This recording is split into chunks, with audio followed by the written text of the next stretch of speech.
All right, okay. It has been a year, 1 year, since I was unceremoniously booted out of my corporate job. Your role is to be made redundant. I've been working as a full-time content creator ever since, and I wanted to talk today about 10 things that I have learnt, taken away, benefited from, and dealt with over that year period. Oh, my hair is blowing everywhere. And hopefully I'll also be able to give some advice to you at the end of this video if you're looking to do something similar, jump into content creation for your full-time work, some of the pros and cons of doing that. So let's jump into this.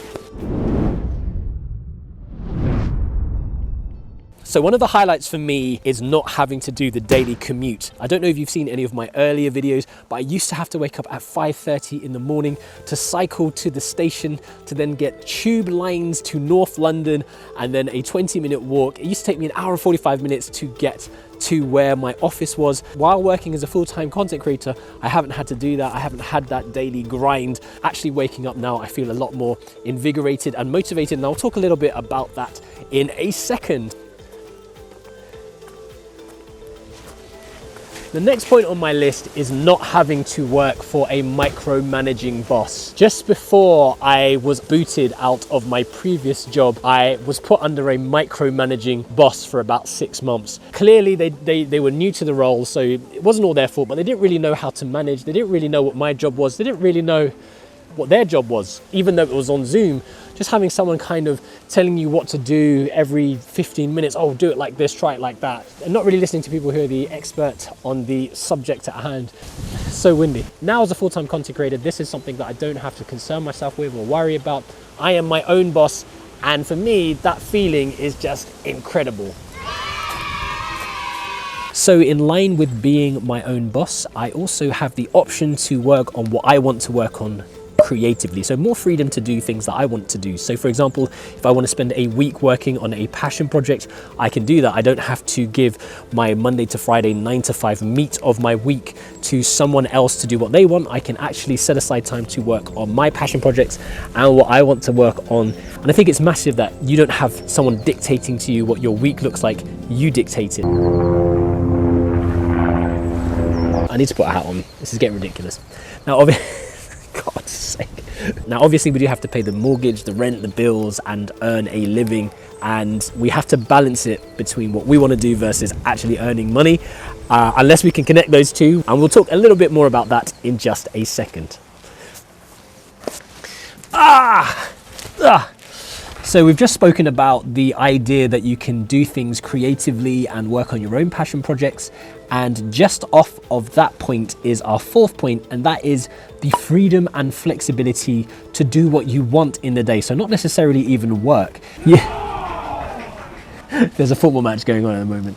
So if it's a sunny day and you want to go for a bike ride and it's 11:30 in the morning, you can do that. You don't have to be at a desk working. It's your choice, it's your flexibility. And having that flexibility is really useful for me because I have a 17-month-old son who I look after 3 days a week. So I look after my son, I take my daughter to school. If your little one is growing up and you're spending all your time in an office, you're not really seeing them and you're missing out on those moments.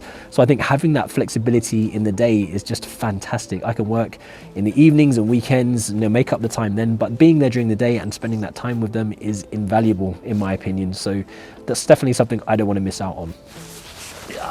So point 5 on my list has got to be exploring different revenue streams. Most of my money now is coming from YouTube AdSense, Amazon affiliates, Envato affiliates, Skillshare classes, and sponsored videos. So I've built up different revenue streams, and it's very exciting actually to see how you can grow and develop these different streams of income. And also I like the idea of not putting all your eggs in one basket. We can make money passively in so many different ways that it's just exciting that there's all these different passive revenue streams that we could create that make us money while we sleep. So that has been very interesting and exciting for me. Just after I was made redundant last year, I walked into a freelance teaching job at the NAS Academy. What do you see yourself in 6 months? Like, what are you doing? Teaching NAS Academy full time.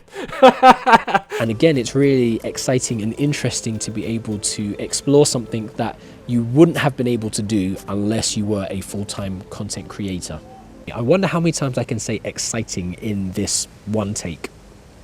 Exciting. The next point on our list, point 6, is the change in your mindset to being more responsible and more motivated, because now that you work for yourself, there's more of a drive to get things done. Now, don't get me wrong, when I did my full-time job for the company that I used to work for, I did put my heart and soul into my work, but there were days where I thought, oh, I'll get this done tomorrow. I'm not as bothered to get this done today. When you wake up in the morning, you're not thinking, great, I have to go work for somebody else and do the stuff that they want me to do. It's great, I get to wake up and do the stuff that I want to do. It's my responsibility to make this work.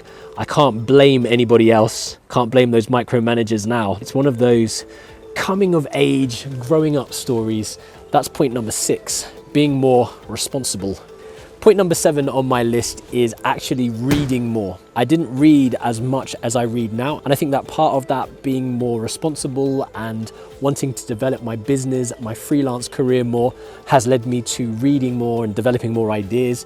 So some of the books that I've read recently to try and help me up my productivity are things like Atomic Habits by James Clear, Ikigai by Hector Garcia and Francesc Millares, I think, The Psychology of Money by Morgan Housel. One of the byproducts of being a full-time content creator.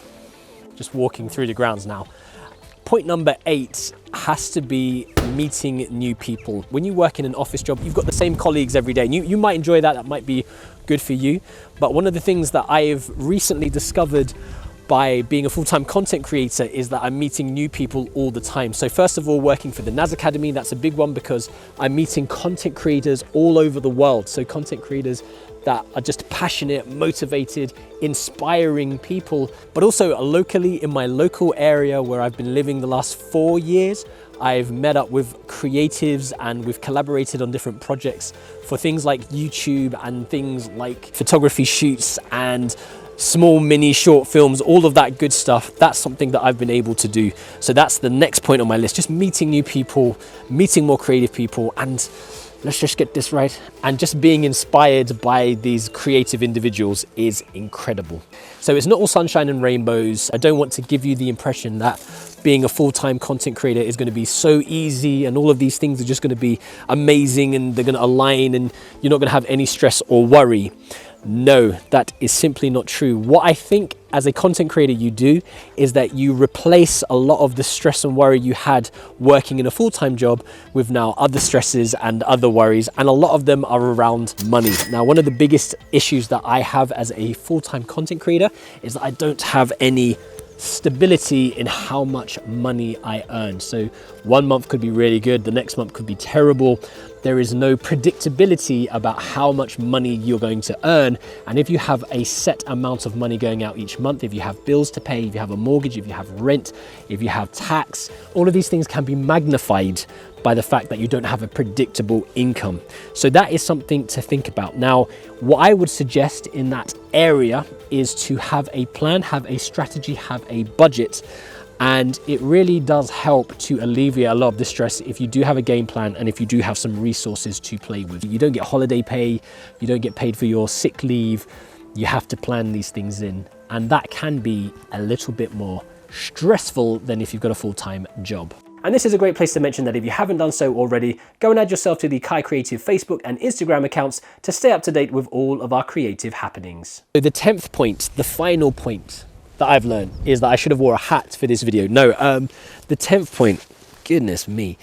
The 10th thing that I've learned has to be gratitude and appreciation, particularly for family and friends. Family and friends rally around you and support you in what you do, and that's an incredible feeling. And sometimes they recommend you to do jobs and they really do believe in what you do. Particularly when we have less money and income, it's difficult, but people helping and rallying around you and supporting you really does make you appreciate what you have. So that's the 10th, I'd say the 10th and final point on my list is learning to be more grateful, showing gratitude.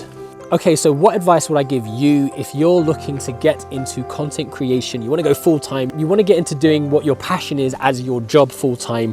What advice would I give you?